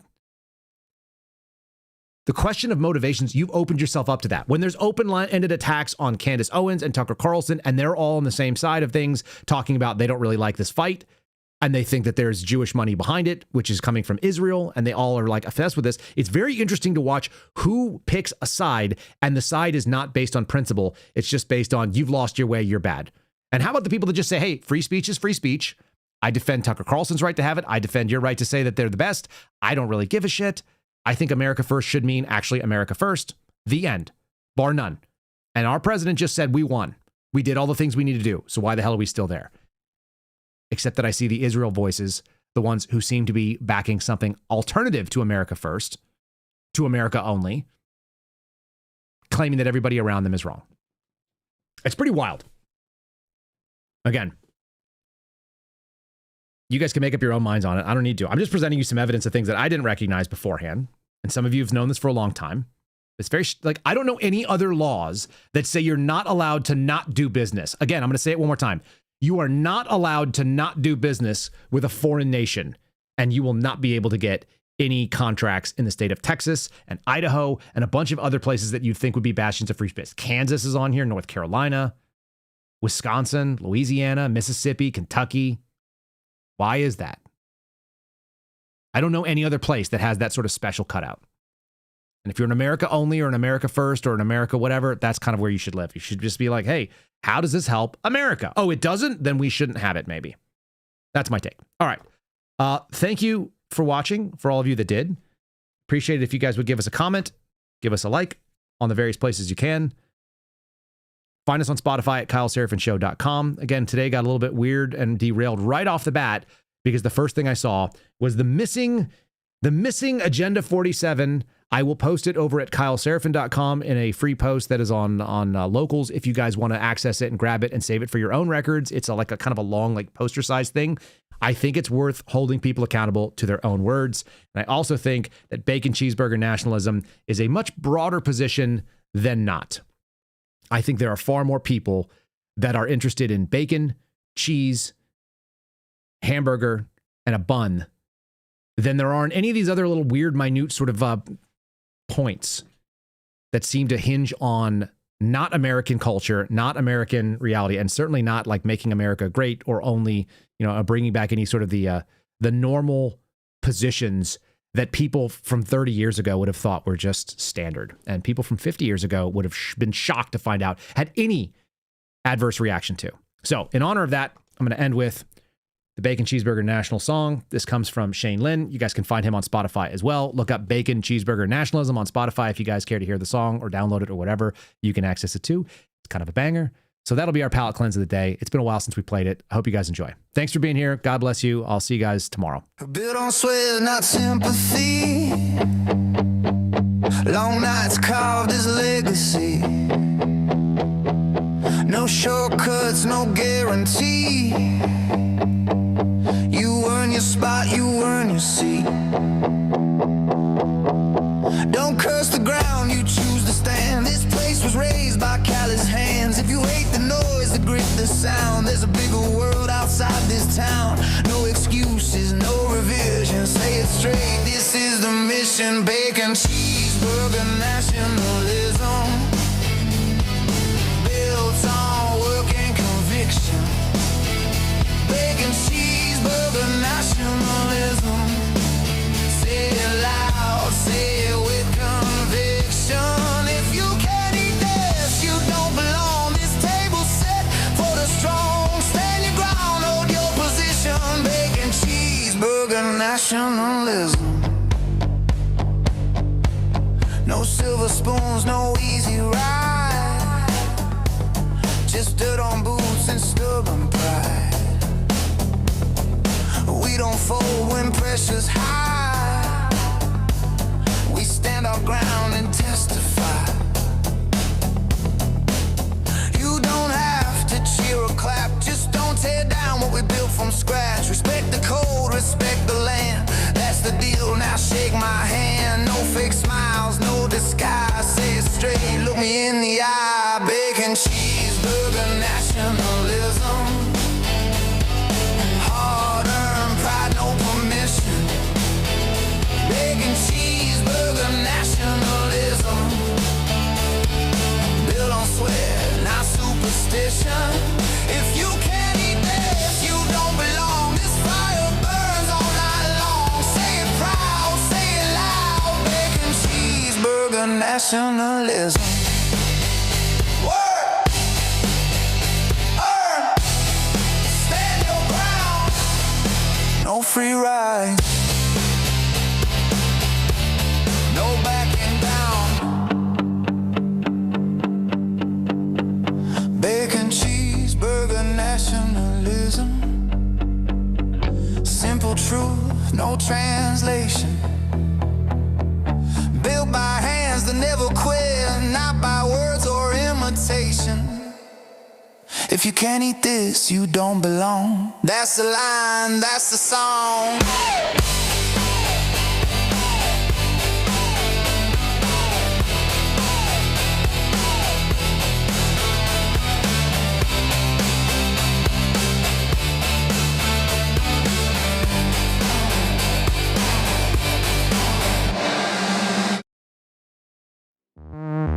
Thanks for listening to The Kyle Seraphin Show, streamed live weekdays on rumble.com/Kyle Seraphin. Follow Kyle on Twitter, Truth Social, and Instagram at Kyle Seraphin.